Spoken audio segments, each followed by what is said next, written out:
one of the many things that I've not gotten around to. It's all good. Hello, everybody who's live with us. Please stand by for the wonderful show to commence. Krystsina is going to be talking about wonderful things, pregnant women, which I have dealt with 3 times, which they're wonderful. Don't get me wrong. Pregnant women are wonderful 85% of the time. And the other 15%, I'm very scared of them. All right. We're going to get started here shortly, guys. If you want to join us live, sellerroundtable.com/live. And yeah, we're going to talk about some fun stuff today. So if you haven't joined us, please do so now. If you join us in the live, you get to ask questions, be involved in the broadcast, and we love to have you guys. So sellerroundtable.com/live. Again, if you don't know, which you should know by now. Alrighty, let's get started and record. Hey, what's up, everybody? This is Andy Arnott with Amy Weiss. And this is Seller Roundtable number 87, and we have Krystsina Uradzimskaya. Did I hit it? Did I get it? Yes. Woo-hoo! Welcome, Krystsina. Thank you so much for being on today. Thank you guys for inviting me. What a beautiful end of the year to be on your famous podcast and talk to you guys about my ventures. That's amazing. Thank you for the opportunity. I do appreciate it a lot. Ooh, she leads with compliments. I like it. So, Krystsina, give us a little background so people can learn who you are, maybe where you're born, where you live now, kind of just your journey to where you are today. So I was born in Eastern Europe, in a small, impoverished Eastern European country. It's called Belarus. Not too many people know about it. At the age of 21, I moved all the way to the United States. And since 21, I've been living here in California, in San Diego. I have a background in linguistics and in business administration. So I started my Amazon journey around 10 years ago. And since that time, I am here in the Amazon community, building private label brands and really enjoying myself. And I think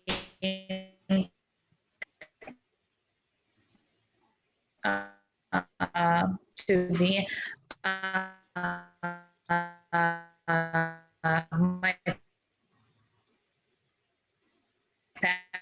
path. Oh no, Krystsina, I think we for the opportunity where I am right now, and we lost you there, Krystsina, for about 10 seconds with the interwebs, congestion on the interwebs, or your Wi-Fi, one or the other. Maybe just move your drink slightly to the left so your Wi-Fi signal hits your laptop a little bit better, and then we can try again. Yes, I know, right? I don't know what happened. I'm sorry. Oh, not your fault. It's okay. It's weird because you were like perfect connection until we hit the record button, and then Yeah, of course, that's right? just the way it works. Murphy's Law. So I heard perfectly that you are where you were born and what you're working on.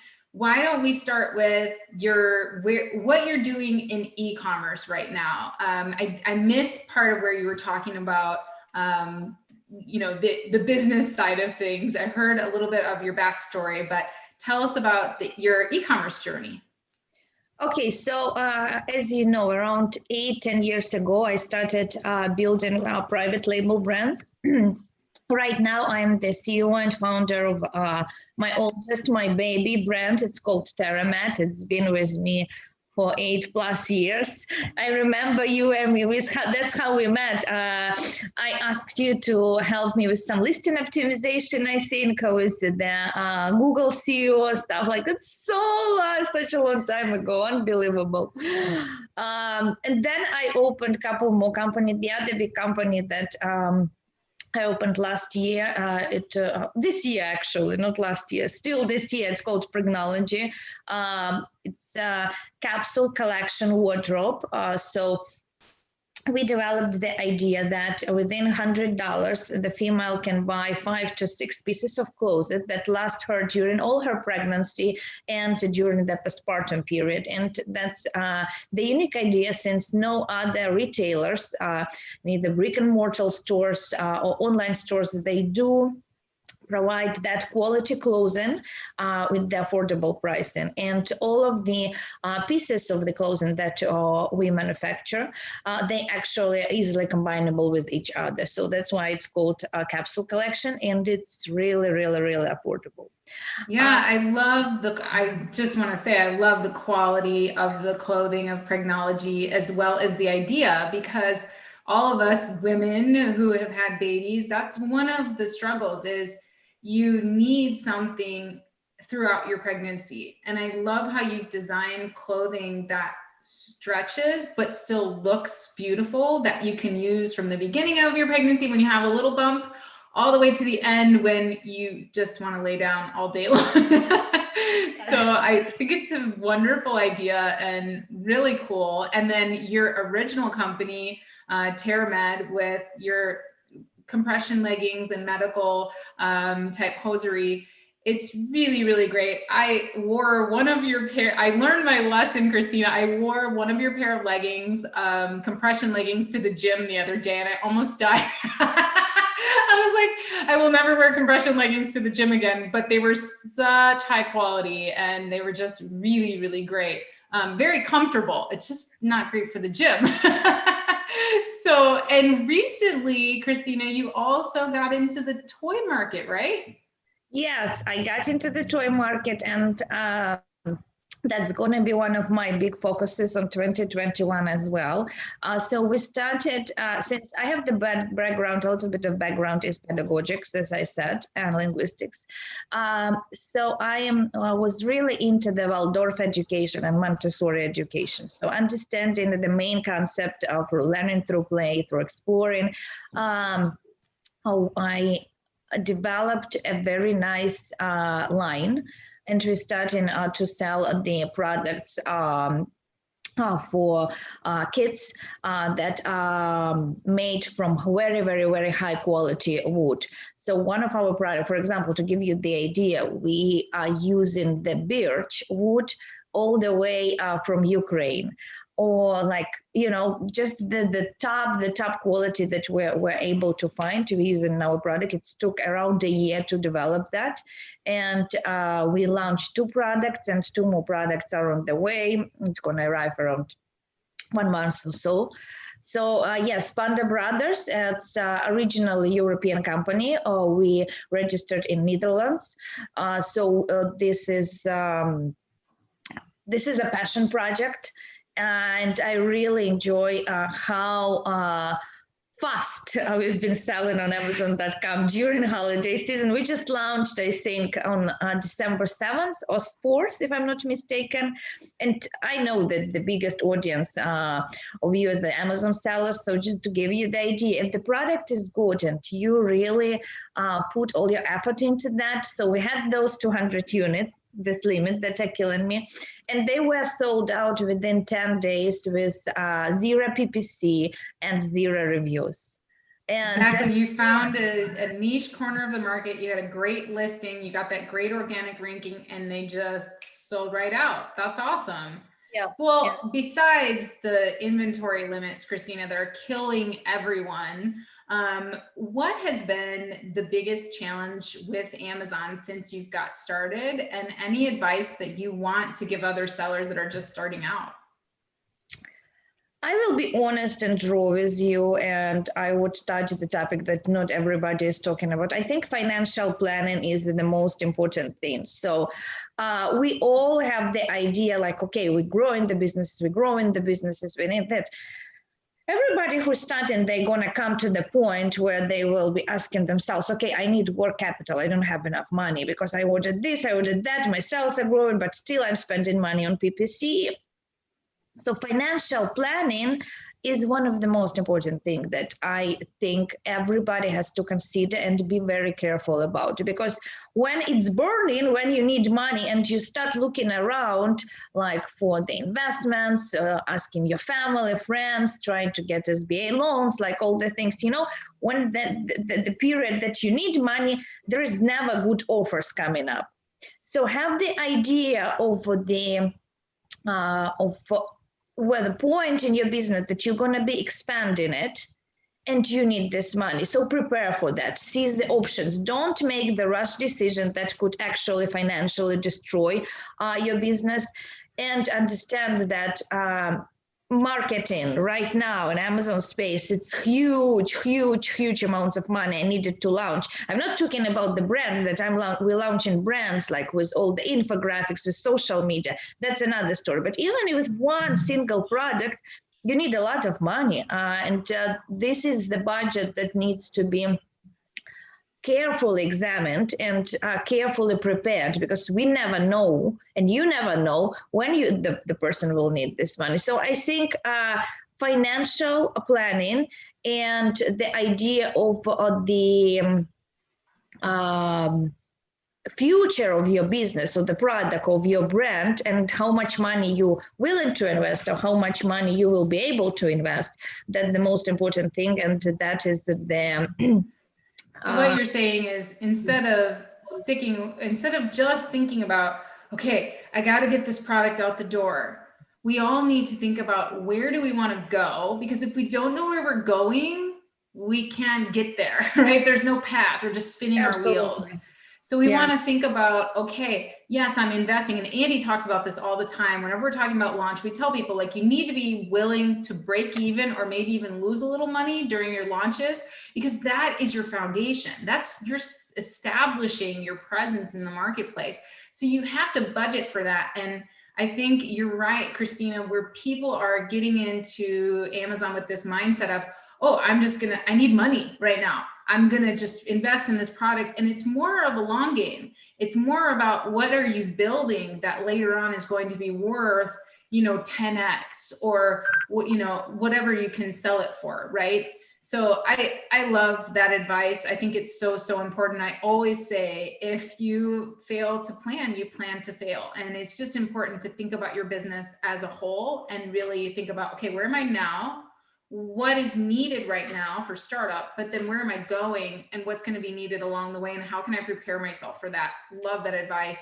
So you talked about, you've gone through this product development process so many times, Krystsina. We've met in China. You've moved your factories to Taiwan from China. I mean, and now you're in the Ukraine getting birchwood. I mean, you're all over the world. You're not afraid to source from anywhere. You're not afraid to figure it out. I love a girl who can figure it out.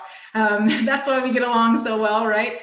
But what is your product development process? So give some tips on how you select products, and how you find products, and how you think through that process.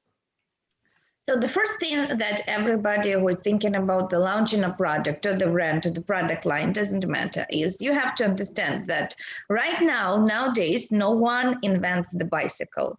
Everything pretty much already exists. So what you can do is just modify that, make it more suitable for the needs of the current situation, make the offer a little bit diverse from the other offers, better pricing, better quality. It doesn't mean that it has to be like very different from what is on the market right now, but something that will make your product or your service stand out from all of the competition, that makes people interested in you. So that's the main thing that you have to think about while you just start to look for the product. When it comes to the sourcing, the exact sourcing, I think there are many. You have the amazing webinars. You have while when it comes to sourcing and the product development, I think you have like the exact book by book. The people can listen to you and there is nothing else needed.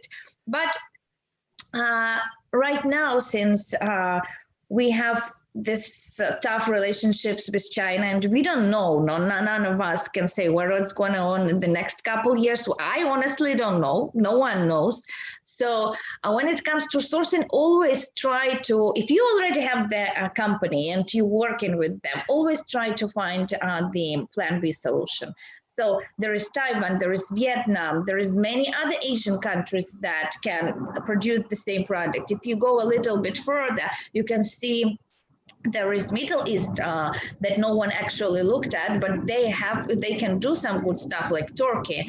Also, don't forget about the Eastern Europe. There are plenty of factories and plenty of suppliers in Eastern Europe. I know right now when I started to work with Ukraine, it turns out to be the printing services in Ukraine could be even cheaper than in China. So many things, and just don't get your eyes closed like, this horse. Open it up, see the opportunities. Always loved your saying when once you said to me, always come to any open door that welcomes you, that there is an opportunity to enter, and don't say no. Always try it out. That doesn't cost anything. And at the end of the game, those people who are not scared to try, who are not scared to spend some more time researching, some more time working on the opportunity and seeing if there is something there, they're always the winners. So that's my advice when it comes to sourcing. Even if you already have the factory, everything looks nice, everything is perfect, and you're already not even doing quality control, or like you already rely on them that much, that doesn't guarantee that it's going to be forever. As we are in business, this is the cost of business, and everything can happen. We're not insured. And the most successful people in a business, they never have 100% insurance that everything is fine and everything will be going as smoothly as it is right now. So yeah, just having the opportunities, having the options, and be able to look around, to go to the trade shows, and see what's going on when the world opens up. I love how you're being proactive there, because a lot of people will wait until something happens in China and then go, oh crap, I have to move my production to a different country or a different place. So being proactive like that puts you so ahead of the game. It's same thing with Q4 when people were complaining about storage, right? All the people that had the 3PL set up and had tested it like we told them to do in like September, those are the ones that really, had a leg up on everybody, because once you see the trend, once you can see, there's always these little signs, and like you said, who knows what's going to happen? It may not be a big deal, and business as usual in China, but why not hedge against that if the costs are comparable, or maybe in the process of doing this you might even find a better deal, or better quality for the same price, or quicker production, or you can maybe even find it in the US, or who knows. But I love how you're being proactive there. Thank you. Yeah, I agree. It's so important just to not be afraid. You don't lose. I love what you said. You don't lose anything by doing the research, and yeah, you lose time, but think of all you have to gain. You don't lose anything by just asking a question, searching it up on the internet, giving somebody a call, making connections. The network is so, so important. And I know you utilize that so well, Krystsina. You bring people together and you meet people, and you just like, I know if I need a guy for something, I can come to you. And you say, I know somebody who can do that. But you're the same way with me. You always come to me and you're like, hey, do you know somebody that'll do this? And we leverage the network, and that's so, so important. So if you're looking to source from India, or you're looking to source from Taiwan, put it out there. Maybe somebody knows, something about that. So the next question I have for you, Krystsina, is scaling. So we talked about financial planning, but so many people, you have successfully scaled your businesses, your brands, but how did you do that? And what's your advice for others on scaling? You know what, when it comes to the scaling, you need to understand what is the ultimate goal of any business. So some people want to scale to reach that XXX numbers, that many commas in their revenues.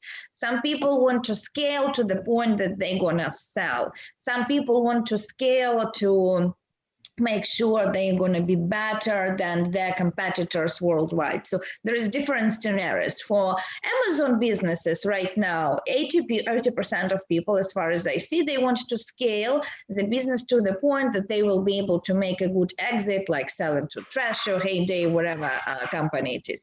This is like, well, let's be honest, that's the majority of businesses that are on Amazon right now, what they do and what they're planning to do.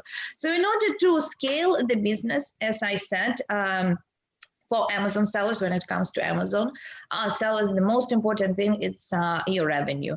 And you do have to show that you have the revenue, and revenue is increasing at least 20% every fiscal year.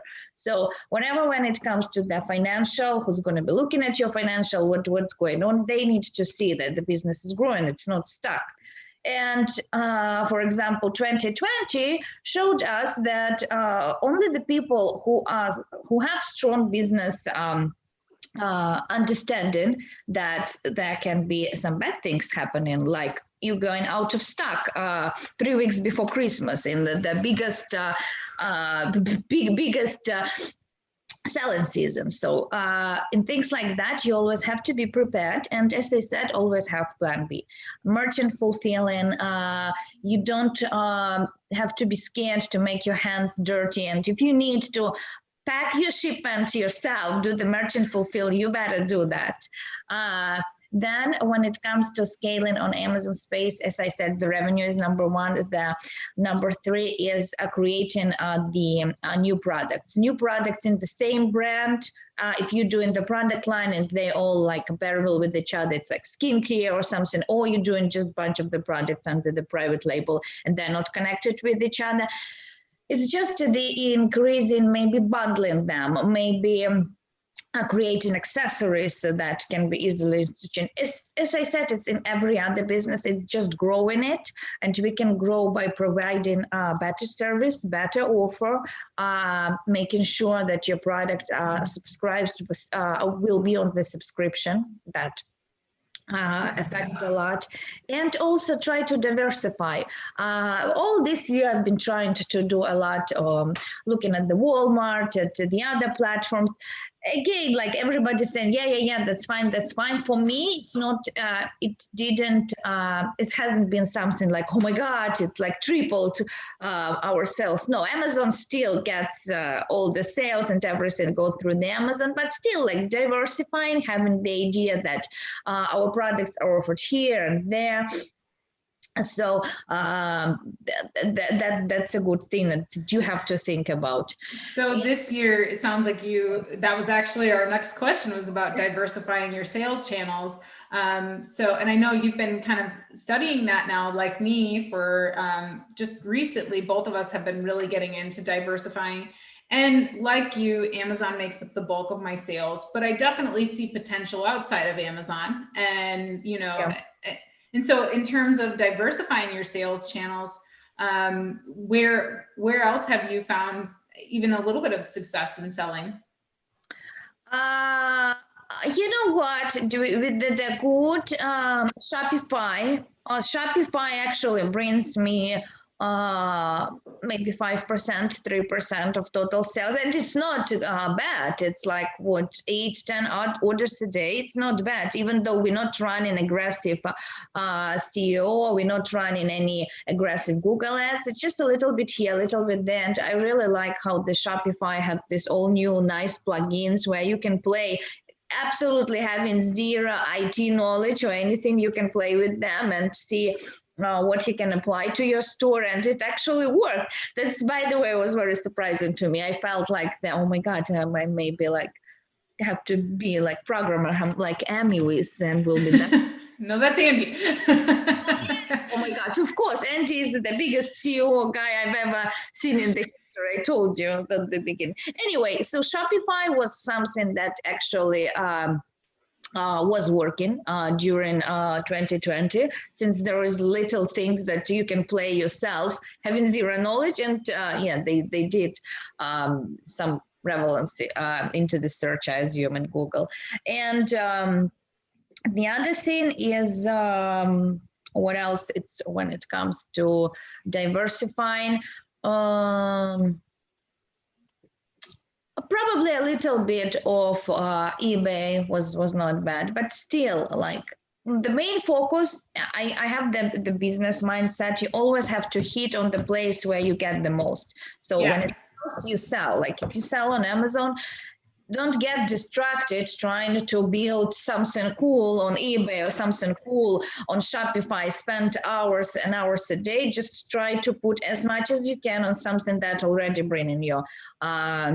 Well, at the same time, also looking at diversification as an option, but don't try to put your eggs in all the baskets at once, or you're going to be too far, spread out in terms of that. Like for us, in brick and mortar, we're focused on one major retailer and a few smaller specialty retailers, because it's just, it would be like building out Amazon all over again. We don't have the bandwidth for it. It would just be too much. So completely understand that. So Q1, what's your goal in Q1 for your business? So as I said, we're doing the toys brand. It's starting. It's very young. It's 2-month-old company. So we need to scale it as much as we can. And I'm partnering with someone and starting pharmaceutical company, actual manufacturing.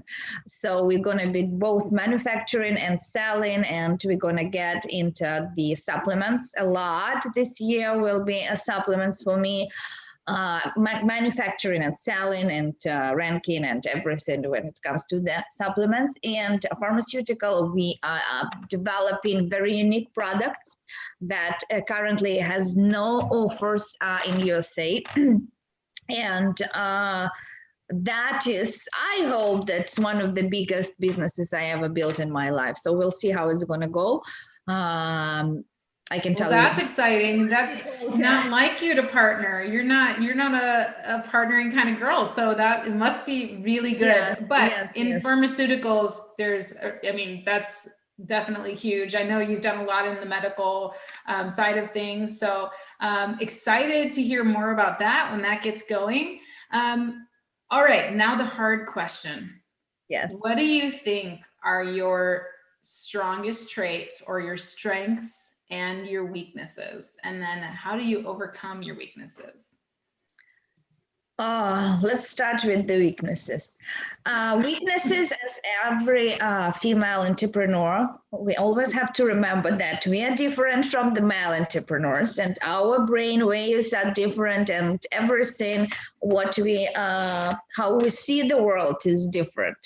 So it's just the idea that actually it's only 10% what's happening and 90% how we're reacting of that. And being the female, having the control of my emotions, it's very difficult, because if your emotions are not stable, if you're not in the harmony, both in mind and heart with yourself, that negatively influences all the businesses and all the employees and all the people around you. So this is something very important and very painful for me to work with, but I'm really trying to do a good job of working on controlling myself, on not letting myself be emotionally weak, because I know that I have to be strong. If I'm not strong, I'm not gonna build anything. So this emotional, building the emotional strength, toughness, this is one of my weaknesses, because that's something I'm working on right now. Another weakness is probably, as every other female, is the idea that we have this guilt inside, like, oh my God, I don't spend enough time with my kid. I don't do that. I don't do crafts. I don't do arts and this and that. That's my weak point. And like, this is something that lives always in your head. It's always there. It's not leaving your head.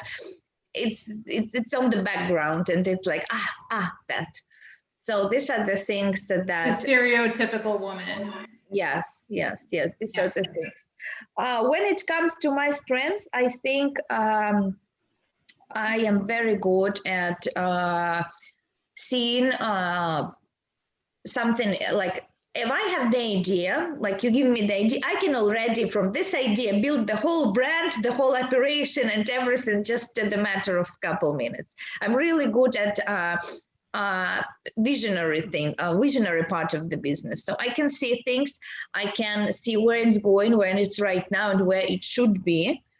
Also, I'm very good at crisis management, I think. So when you get stuck into something, I have tons and tons and the ideas how to get out of spinning in my head. I'm always very good at getting something done in order to get back on track. These are my strengths. Everything else, I'm regular person. I'm going through my ups and downs like all of us every day. And yeah, we need to understand that this year actually showed us a lot. We've been lonely. We've been sitting in our places by ourselves, in our warehouses, offices, working, developing our brands. But this year it's even got tougher. So if we had the opportunity to go meet people like once a month, once in 2 months, here we just stuck and we were not able to do anything. And emotionally, Danny Macmillan talked a lot about that. Emotionally, it influenced a lot of it, even though we don't really talk about that, like this is not visible, that's something that bothers, but I know talking to other entrepreneurs, it was a hard year for all of us. Not only like physically with all the limits, with looking for the third party fulfillment, this emotionally, it was difficult. We kind of, they closed us, and that was something we have to adjust and digest. Absolutely. Yeah, I know we're all used to hanging out together, and that kind of messed us up too, right? Yep.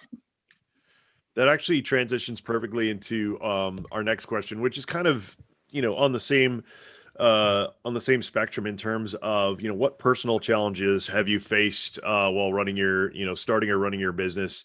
You talked a little bit about it, but throughout the years starting my businesses, there's been a lot of I don't know if the people have heard this story if they've listened to the podcast before, but I had a 7-figure Android app business that Google one day just decided to turn off. That's a hard pill to swallow, going from $3,000 a day net profit to zero just from that one business. That was just one of my businesses. Besides the business though, there's a lot of, like you were talking about, personal tolls. Any major kind of personal things that you've had to push through while still running your business, because I know a lot of people struggle with that.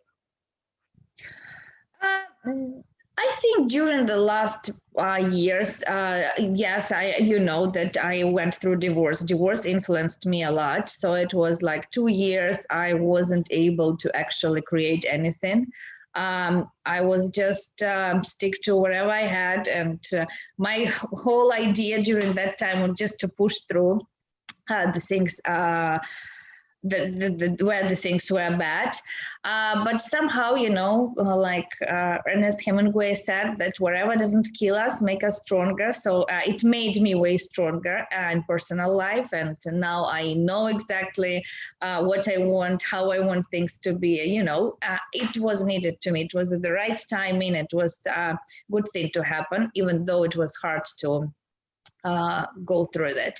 And in business, when you talk to a business, I think it's something you can just laugh at and still. Like when I was opening Prognology, the first drawings, the engineers, so we started, I think, in December 2019.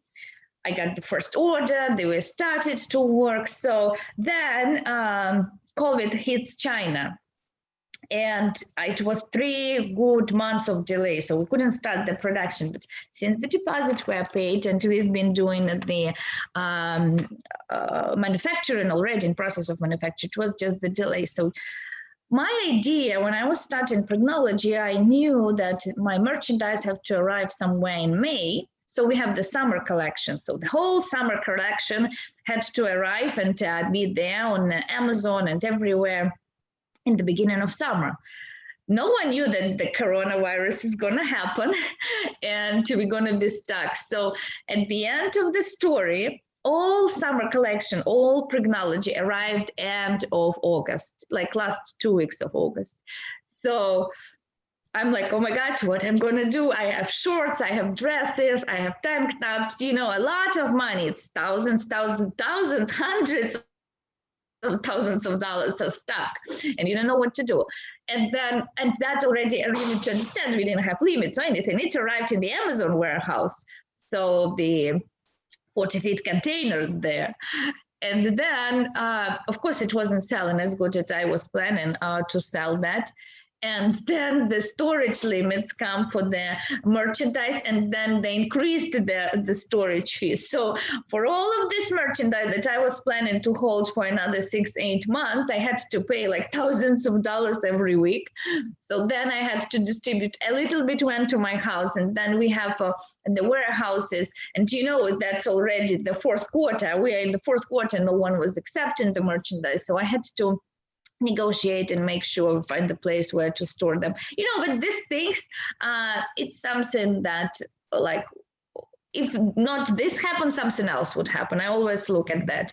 And it's okay, we live and we learn, and that's business, and you cannot be upset, and your mood cannot be flipped just because there is some hiccup in business. It's okay. What you're building, where you're going, and that's what it matters at the end of the day. Yeah, absolutely. And I love that. One of the reasons I love to ask questions like that is because so many people will see, people like us who have been doing this for a very, very long time, and they look at success and be like, well, I've been doing Amazon for 6 months, why don't I have my Lamborghini yet? And they don't realize that, to get here, I mean, one of my first businesses was at the age of 19, and I've had some successes, but I still have lots of failures. And I feel like people don't talk about the failures enough. So thank you for sharing that. I think that's all, great stuff that hopefully people can take to heart. Getting back to Amazon, launches are always changing. People are always trying new things, chatbots and all kinds of different kind of, twists and turns on how to get ranked. What is your launch plan going to look like in 2021? When you launch a new product, what are the steps that you're doing to make it a successful launch? First of all, I want to tell you that all three of us been in the game that long, that looking at the launch strategies we're using right now, back what we've been using 6 years, 7, 8 years ago, when you've been ranking just by adding to the cart, you've been buying from yourself, and this is like, oh my God, the world's changed. Yep, they're tightening down on it, which I actually think is a benefit, I think, in the long run, but the problem is every time they, ratchet down on something, people find a way around it.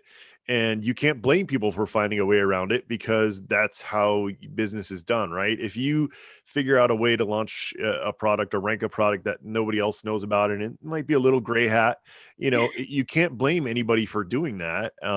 But on the same token, I think the issue now is Amazon's kind of cracking down on that stuff, which, like I said, I think is good. But the problem is that they're not, because they're using so much AI now to crack down, they're not, that enforcement isn't being spread fairly across the board, with sellers. So I absolutely agree that, it's ever changing.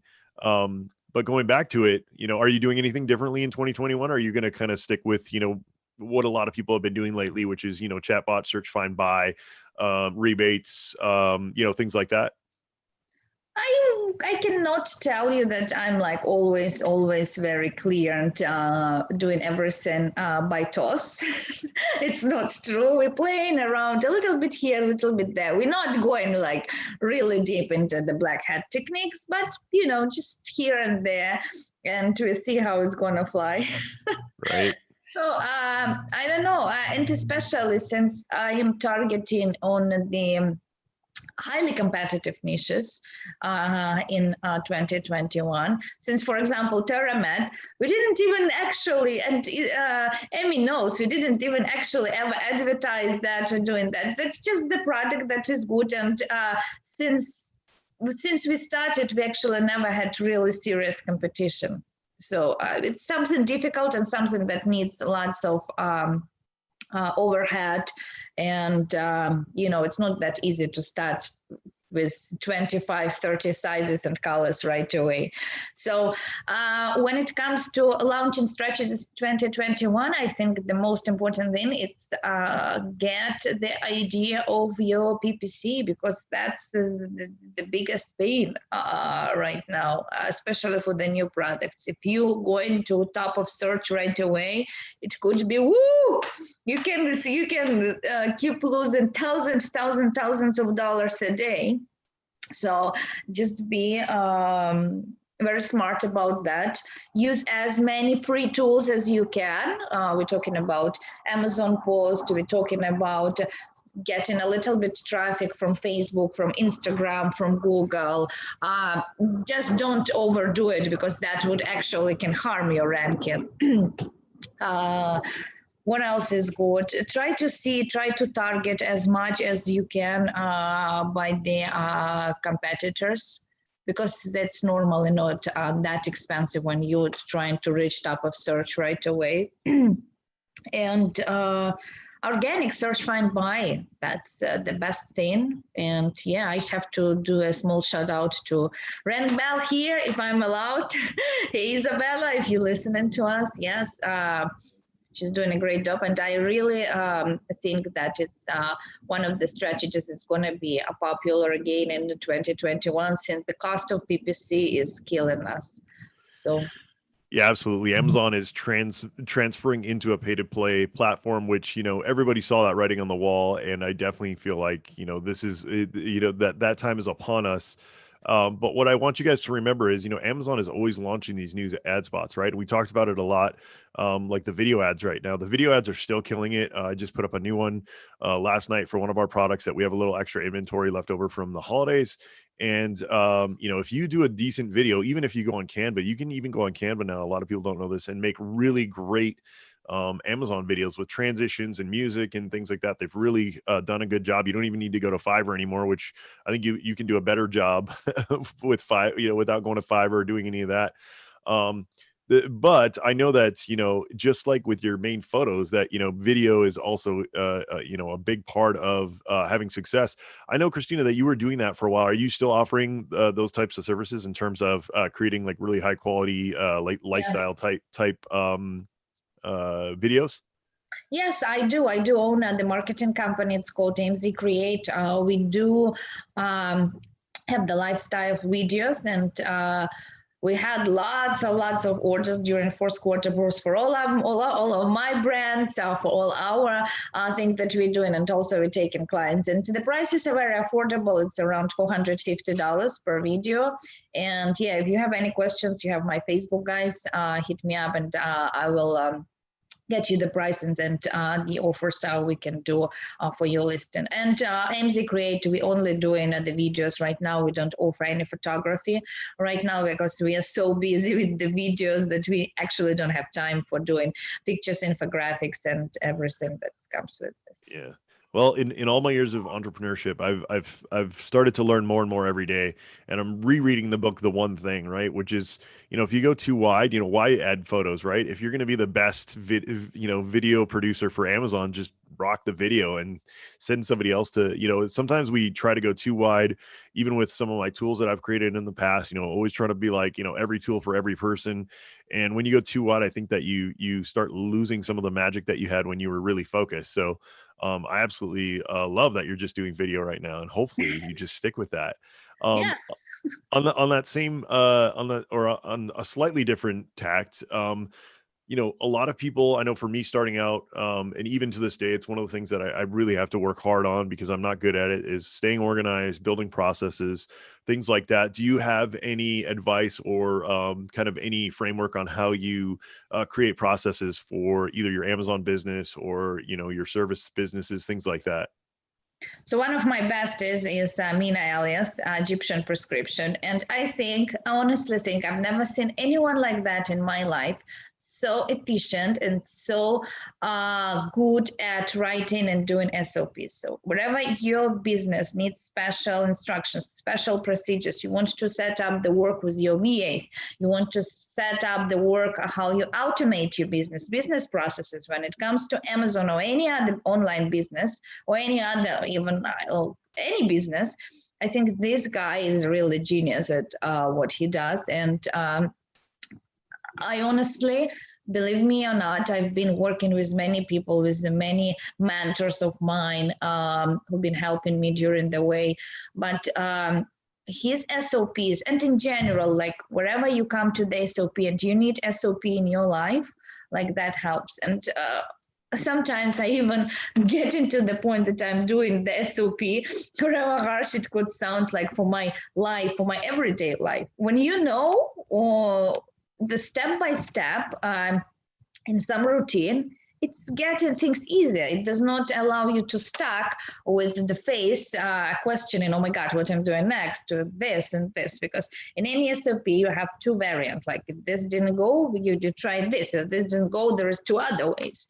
So in automating and doing the instructions, always, if you cannot do them yourself, or you see that they're not performing well, they're not efficient, always ask for help. And it's very easy. There is special trained people, or there are many even softwares they can help you to automate, just to put it in a special format that will be easy, digestible for you or employees, whoever is going to use that. And when it comes to Amazon business, I think I can just highly recommend Mina. And if someone has the questions how to better automate their businesses, I think that's the best one. And also when it comes to the VA, because all Amazon sellers, we work with the VAs, the outsource school, Nathan Hirsch right now, they're really good. And yeah, let's do the small shout out to them. And there is good procedures and SOPs right there that can help you scale your business as well and automate it. Yeah, Nathan is a wizard, and I was just about to ask that. It sounds like you're not afraid to, outsource work when it comes to your business. A lot of people don't like to outsource, or feel like hiring somebody to do work is too expensive, or oh, I can just do that. But what people don't realize is a lot of times when you do that, that you're now taking up space. Like you said, visionary. As the creator of your brand, of your company, you are supposed to be a visionary, right? You're supposed to be at a higher Yes. level in terms of strategy and seeing where to go, not actually like getting your hands dirty. Not to say you shouldn't get your hands dirty, you of course have to. You have to be in the day-to-day of your business, but if it's what they always say is, if it's like a $5 or $10 an hour task, you shouldn't be doing it as a CEO or the owner of a company. So that's another kind of good tidbit to take off of what Krystina's saying in terms of hiring excuse me, people that may be an expert in something that you're not, and not only that, but will cost not much money at all. So definitely look at outsourcing folks when you're not an expert in a certain field. Now, Krystina, you're not going to get off of the podcast today without talking about your dirty naughty blog. That is quite entertaining, even though lately I haven't seen any posts. Are you off of it now? Like what's going on there? So we took a 2-month break during the holidays and everything. And in 2 months, I think that will be end of January, or we getting closer to the Valentine's Day, 14th of February.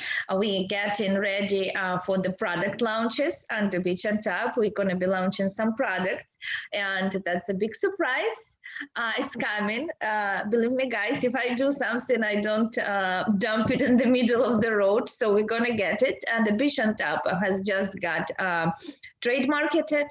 So we're still there, we're still working, and yes, we restoring our energy to impress you with the great stuff that's coming soon. Yeah, and this is a semi-family friendly podcast, so we can't talk about it, but definitely go and Google the WAP post, which I would say was probably the one that got the most juice. Check that out, folks. On that note, Krystina, let people know, what you're doing right now, how people can get a hold of you, and yeah. Right now, I'm focusing, as I said, two businesses that are launching. Panda Brothers already launched, but we're gonna grow it a lot in 2021. And the main is pharmaceutical business that is about to launch in 2021. It's called Rida Pharmaceuticals. So, guys, I hope you'll hear this name. It's gonna be everywhere. It's gonna finally make me a billionaire, I think. So let's keep the fingers crossed and see how it's going. She says finally, like she didn't just start like a couple years ago. Don't forget about the little people, right? Don't forget, I want to fly on the jet too. Another thing I always like to ask too is, whenever we have people on, is what are you into? Any books, podcasts, motivational materials, self-help? Kind of what are you digesting right now in terms of information or books or things like that? Right now, I'm done digesting Andy Frisella. I am trying to get ready to 75 hard in 4 days. I'm starting 75 hard. Oh my God, I'm so scared. And yes, and Clubhouse also is taking a lot of time of my life right now. So these are the things that I'm focused. But as all entrepreneurs, we have to be in these things. We have to work on our mindset on everyday basis. We cannot give ourselves a break. If our mindset is somewhere else, we can forget about the businesses, money, opportunities, abundance, mindset, wealth, anything like it is not going to work. So if you're an entrepreneur, if you want to be an entrepreneur, if you want to be successful, if you want to make money, whatever you want for yourself, you can do yourself. And everything comes from the head. If that's in your head, if you set what you want in your head, if you have the clear vision, if you have the abundance mindset, that's one of my favorite quotes from my best. If you have that mindset, everything comes to you easy. You don't have to work hard for that. You just